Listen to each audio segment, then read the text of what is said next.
This is the Late Round Podcast with your host, JJ Zachariason.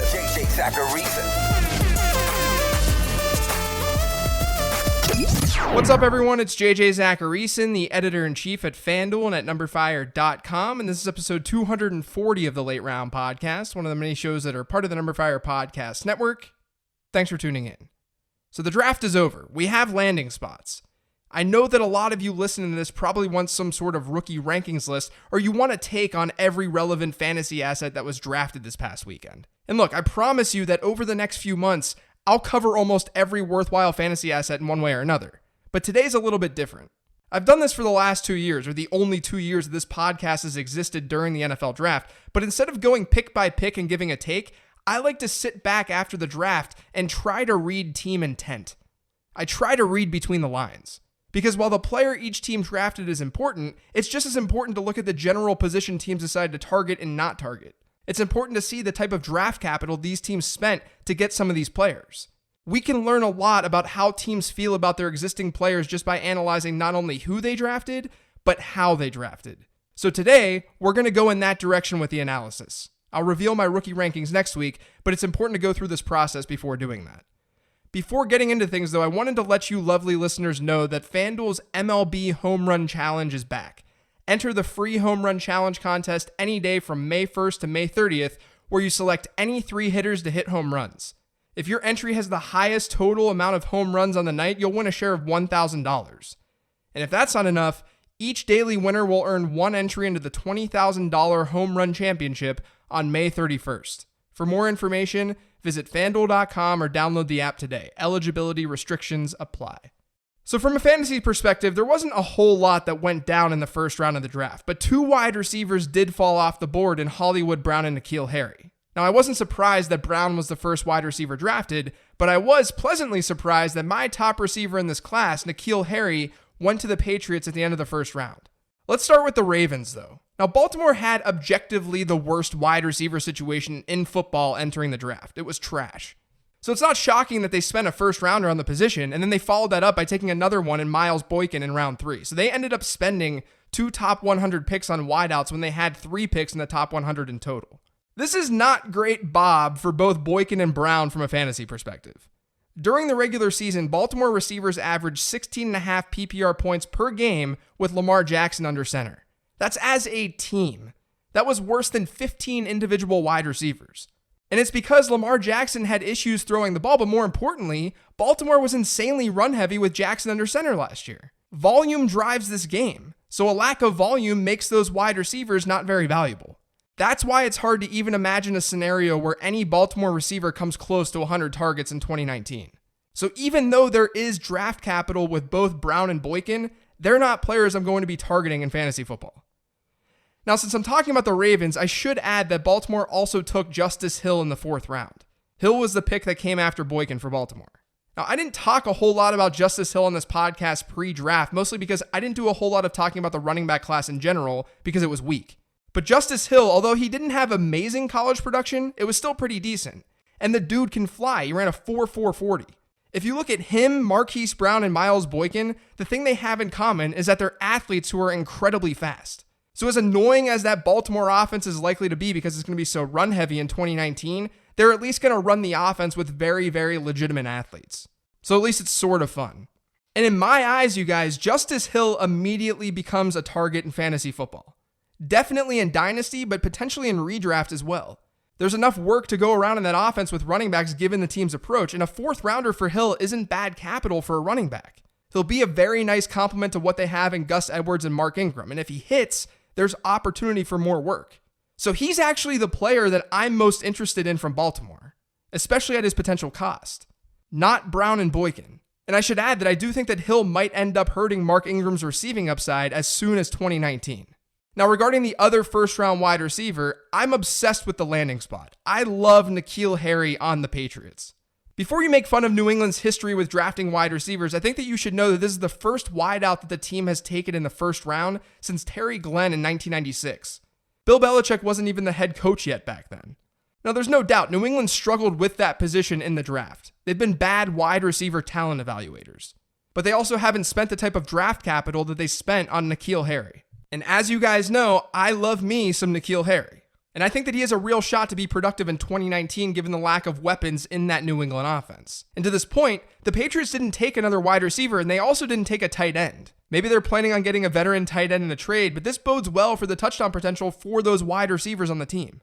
And I think they view Harry as someone who can play that type of red zone and pass catching role in the middle of the field for them. A lot of analysts thought that Harry would only be a slot receiver, and that's totally fair given his separation issues. But he's a really physical wide receiver who should be able to help the Patriots in the red zone. That offense isn't going to run like it used to with Gronk, and it didn't even do that last season.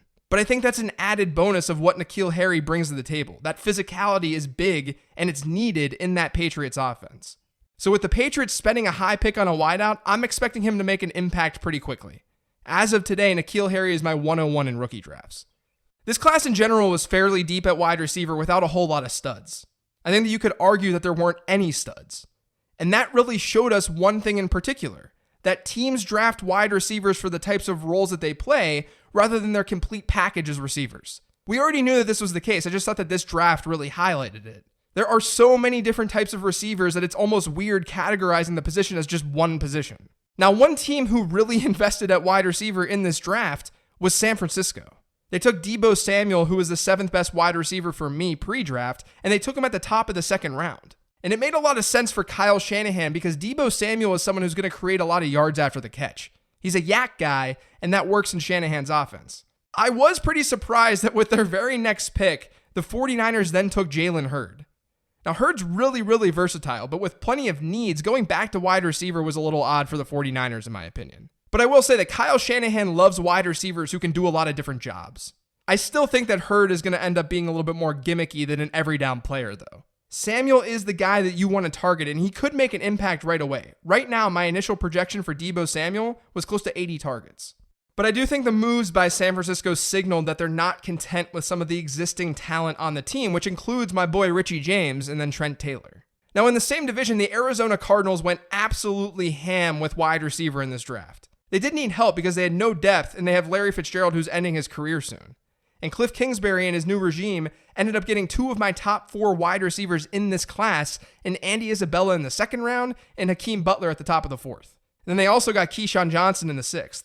I think a lot of people are going to assume that this really hurts Christian Kirk, but I think it depends entirely on your expectations for Kirk going into the draft. Christian Kirk fits this offense. And it's an offense that's going to throw a lot of passes and have a lot of wide receivers on the field at the same time. So Kirk is still going to see a lot of volume to warrant his ADP as a result. Now, I thought he was kind of a value going into the draft, and if his cost falls because of these rookie wideouts, I'm likely to have a lot of Christian Kirk this year. I'm also expecting Kingsbury's offense to have fairly flat distribution. That may sound like that there won't be enough volume for these receivers, but remember, a 15% target share in an offense that's throwing a ton of passes can often be better than a 20% share in one that doesn't. Basically, I think all these wide receiver picks happen because number 1, the Cardinals don't have any depth at the position, and number 2, Kingsbury wants his guys as a very important position to that offense. He wants his wide receivers. This doesn't mean that Christian Kirk is doomed. It's just a position that matters a lot to this offense in general. Now, Seattle was another team who drafted a lot of wide receivers, including the best in this class by many in DK Metcalf. There was a report from Adam Schefter before the draft started that said that Doug Baldwin's career might be over, so their focus on wide receiver made a lot of sense. And they also got a lot of speed. We know DK Metcalf can fly, but their 4th rounder, Gary Jennings, ran a 4.42 40 at 214 pounds. They've now got 3 guys in those 2 and Tyler Lockett who can really extend opposing secondaries.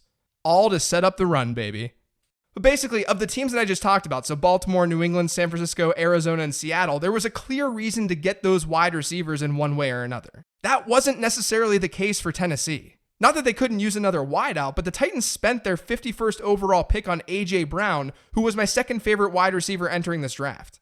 You could easily argue that A.J. Brown is the best talent at wide receiver in this 2019 class. That sound that you hear right now, that's not my neighbor cutting his lawn. That's Corey Davis's dynasty stock crashing. The Titans are already a run-heavy team, which means wide receivers in that offense need to see a significant target share in order to be fantasy relevant. Last year, Corey Davis had the 7th highest target share at wide receiver, but he finished with just 112 targets. Now you not only have Adam Humphries there, but A.J. Brown is there too. And like I said, A.J. Brown was arguably the best all-around wide receiver in this year's class. Had the Titans waited longer to get a receiver, I wouldn't be as worried. but the player combined with the draft equity makes me very, very nervous about Corey Davis. Now, with wide receivers, there were two teams with elite quarterbacks who could have hypothetically been in the market for pass catchers, but they didn't draft one, and that's the Packers and the Saints. That means the Saints are going to enter the season with the wide receivers behind Michael Thomas being primarily Traquan Smith and Ted Ginn. Now, the running backs should demand a decent-sized target share, and Jared Cook is there now too, but the fact that New Orleans didn't add a wideout in this draft bodes well for those guys. But I think the bigger deal was with Green Bay. There's a new coaching staff that wasn't part of last year's draft that got Marquez Valdes-Scantling and Equanimeous St. Brown. But behind Davante Adams, the Packers are rolling out those two guys in Geronimo Allison since Randall Cobb is gone. Now, if you remember, Allison only played 5 games last year. In those games, he mostly played on the outside. MVS was the guy who played a good bit in the slot last season, with 46% of his snaps coming from there, according to Pro Football Focus. That was about 20% higher than St. Brown. So I think this draft was a very big win for all three of those guys, but probably Allison and MVS the most. The Packers did draft Jay Sternberger, who's a pass-catching tight end, but this draft could have been far worse for these Packers wideouts. And to me, it shows that this new coaching staff is feeling decent enough about them while the Packers are still in win-now mode. The Packers did get running back Dexter Williams, but he was taken in the 6th round, so those of you with Aaron Jones shouldn't worry that much. And there were other teams who didn't spend much on running back despite it being what would be considered a need. I really shouldn't say a running back is a need given my stance on the position, but you get the point. One of those teams was Houston. They only took a fullback in the draft, which leaves Lamar Miller as the starter in 2019 with Deontay Foreman there to take some work from him. Lamar Miller just won't die. And as I said on last week's mailbag, I don't think that's a bad thing. I think Lamar Miller is a decent running back. He's not someone with a crazy ceiling, but he's one of 2 running backs in the NFL who's averaged double-digit PPR points in each of the last 5 seasons. The other back is Mark Ingram. Lamar Miller has consistently given you 12 to about 15 PPR points per game over the last 5 seasons. He just won't die. This is likely his last year with the Texans, and he's looking like he's going to be a lower-end RB2 once again. Indianapolis didn't take a running back either. I said in my mailbag episode last week that I didn't really expect them to do so, or at least spend legitimate capital to get one. I think people want to believe that they don't feel set at the position, but they have players who can play in that backfield. This draft solidified Marlon Mack as a viable starter for your fantasy team, especially in standard leagues, since his receiving ceiling might be a little bit capped. And the draft was really favorable for Damian Williams as well. This is really what I had talked about earlier in the offseason when the Chiefs signed Carlos Hyde. I mentioned that it was probably a good thing for Damian Williams because it would mean that Kansas City wouldn't spend a lot of capital on a running back in the draft. And all the Chiefs did was draft Darwin Thompson. Now, there are a lot of people who seem to really like Thompson. He didn't get a combine invite, and his production profile was lacking across the board, and he's undersized at 5'8", 198 pounds. So as of today, I don't expect him to take on a significant role in that offense here in year 1. He's on a bad late-round dart throw in rookie drafts, but if there's a threat to Damian Williams in that offense, it's Carlos Hyde, not Darwin Thompson. That's at least my educated guess. I actually think that Damian Williams is priced properly right now. According to Draft, he's listed at RB17. Considering what he did at the tail end of last season, that ADP is more than reasonable, you guys. He scored 25 or more PPR points in 4 of his last 5 games that he started. That's insane. Even with obvious regression to that offense, if he's remotely the lead back there, he should produce. The way I see his draft cost is that he should have an RB2 type floor in PPR formats, but if the usage is there, he has legitimate top 5 or 6 upside. In my eyes, he's a great second running back pick for your team. The last team that somewhat surprisingly didn't do anything at running back was Tampa Bay. There were some positive words from the Buccaneers front office before the draft about Ronald Jones, and this draft solidified the chance that Ronald Jones could be something in 2019 and beyond. Now, I wasn't in love with Ronald Jones as a prospect. He had some real pass-catching concerns. And I don't want to say whether or not I'll be drafting him a lot without knowing where his ADP lands. What I do know is that this draft helped him a lot. Jones truthers should be celebrating. Now, plenty of teams decided to take shots on running backs in this week class. Oakland, Philadelphia, and Chicago were 3 pretty obvious spots for backs to go in the draft, and that's where we saw higher-end backs get drafted last week. According to my projections, Josh Jacobs is a low-end RB2. Even though my model doesn't like him due to his lack of production, he's likely to see a good workload right away. Draft capital matters more at running back than it does at wide receiver. So Josh Jacobs, to me, in redraft this year is an RB2. Chicago's selection of David Montgomery makes Mike Davis pretty obsolete. But I should note, I have a feeling that David Montgomery is going to be a little bit overdrafted this season. His receiving ceiling is pretty capped in that offense with the weapons that they have and Tariq Cohen in that backfield. And remember, Jordan Howard finished in the top 10 in rushing share last year, but still finished as an RB3 in PPR points per game because he lacked that receiving upside. David Montgomery is a better receiver than Jordan Howard is, but it's going to be tough for him to carve out a role in that offense. And that's what matters. Volume matters. And then with Miles Sanders going to Philadelphia, I fully expect him to be the leader in their backfield committee. You don't spend a second-round pick on a running back as a win-now team to watch him rot on the bench. So I do feel good about my prediction last mailbag episode where I said that Jordan Howard was a good sell. It's really hard for me to get behind Howard, who's now likely to be touchdown dependent and not used a lot in the passing game. Remember, Miles Sanders had one of the highest reception shares last season within this running back class. He should be a do-it-all back for Philadelphia. I'm not sure that his ceiling is higher than RB2, but it's a decent landing spot for my pre-draft RB2.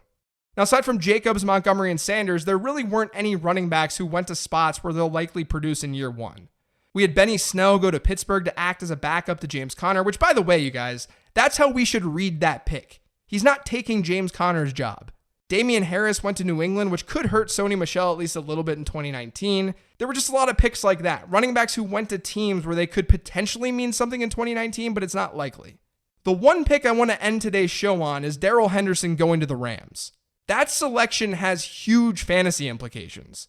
Not because Henderson will become some stud running back, but because of how it all went down and what it tells us about the Rams and how they're thinking. First off, I'll state the obvious and say that the Rams have one of the best running backs in the league who recently got a big contract. His name is Todd Gurley. Not sure if you've ever heard of him. Gurley's had a lingering knee issue since the end of last season. So much so that a bowling ball in CJ Anderson was signed off the street and split a backfield with Gurley throughout the playoffs. The very first time the Rams have an opportunity to show us how Gurley is doing through their actions came in the NFL draft. And what did they do?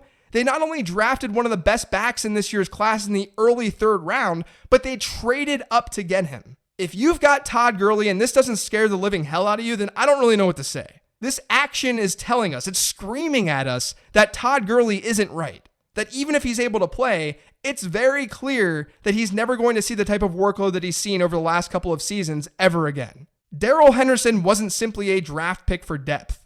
You don't trade up in the third round to get a running back for depth in the year 2019, let alone doing that with a two-time All-Pro as your starting running back.